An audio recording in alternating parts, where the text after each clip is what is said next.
పవన్ కళ్యాణ్ గారి బర్త్డే సందర్భంగా ఇవాళ రాష్ట్ర వ్యాప్తంగా 2 రోజులు ఒక పండుగ వాతావరణం నెలకొంది.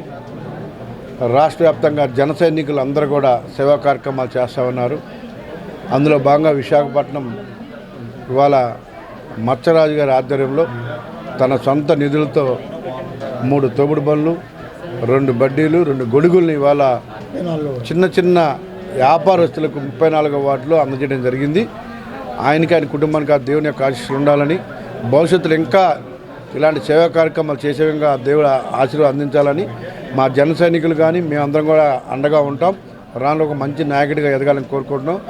పవన్ కళ్యాణ్ గారు ఒకటే పిలిపించారు, కేకులు కటింగులతో కాకుండా పేదలకు అండగా ఉండాలి, పేదలకు సర్వీస్ చేయాలని. ఇవాళ చిన్న చిన్న వ్యాపారం చేసుకున్న వాళ్ళకి 10 మందికి కుటుంబాలకి జీవనోపాధి కలిగినట్టుగానే ప్రతి వార్డులో కూడా 2వ తారీఖున ప్రతి వార్డులో కూడా సేవా కార్యక్రమాలు చేస్తారు.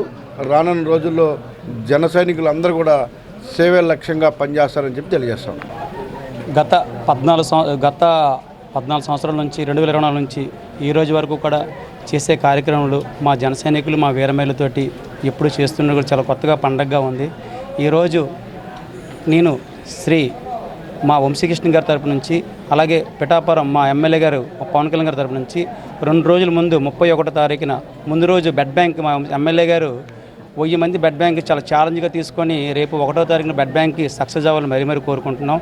దానికి ముందు అందుకే కార్యక్రమం పవన్ కళ్యాణ్ పుట్టినరోజు 9వ 2వ తారీఖున నేను ఎప్పుడు కూడా ముందు 2వ తారీఖున చేస్తాను. ఈసారి ఏంటంటే నాకు వచ్చిన అవకాశం, మా ఎమ్మెల్యే గారు మాకు ఇచ్చే అవకాశం అంటే రాజు 31న పెట్టుకో, ఎందుకంటే నేను మనకు ముందు బెడ్ బ్యాంక్ ఉంది, తర్వాత 2వ తారీఖు నీకు కొంచెం ఇబ్బంది అవుతుంది అని మా ఎమ్మెల్యే గారు ఇచ్చిన సూచనల ప్రకారంగా ఈరోజు 31వ తారీఖున ఈ కార్యక్రమాన్ని 3 తోపుడు బళ్ళు, 2 బడ్డీలు, 2 గొడుగులు, అలాగే ఇవన్నీ పవన్ కళ్యాణ్ గారి కోసం నేను చేసే నాకు ఈ అవకాశం ఇచ్చిన పవన్ కళ్యాణ్ గారు ఇంకా నాకు ఆయుష్ ప్రకారంగా నివేదనగా నాకు బలం ప్రకారంగా ఇస్తే ముందుగా మా ఎమ్మెల్యే గారి మాట జమ్మదాటికంట, పవన్ కళ్యాణ్ గారి మాట ఆశీస్సుల ప్రకారంగా ఇప్పుడు ముందు నడుస్తే ఇంత అవకాశం ఇచ్చిన మా ఎమ్మెల్యే గారికి, అలాగే ప్రతి వార్డు ప్రెసిడెంట్లు కూడా వచ్చినందుకు ధన్యవాదాలు, అలాగే మా వార్డు బూత్ ప్రెసిడెంట్లు కూడా ధన్యవాదాలు, అలాగే మా వార్డు నుంచి వచ్చే ప్రతి ఒక్క వీర మహిళలకి, జన సైనికులకి, ఇంక్లూడింగ్ మా సౌత్ తరపు నుంచి కూడా ప్రతి ఒక్కరు కూడా పేరు ధన్యవాదాలు, ఇంకోటి ఇన్ఛార్జీలు కూడా ధన్యవాదాలు.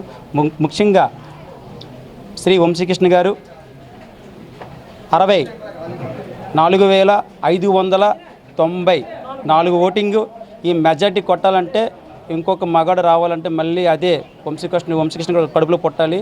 అది మళ్ళీ 2029లో కూడా మళ్ళీ భారీ మెజారిటీగా మేము గెలిపించి తను మేము మెజారిటీ చూపిస్తాం కోరుకుంటాం.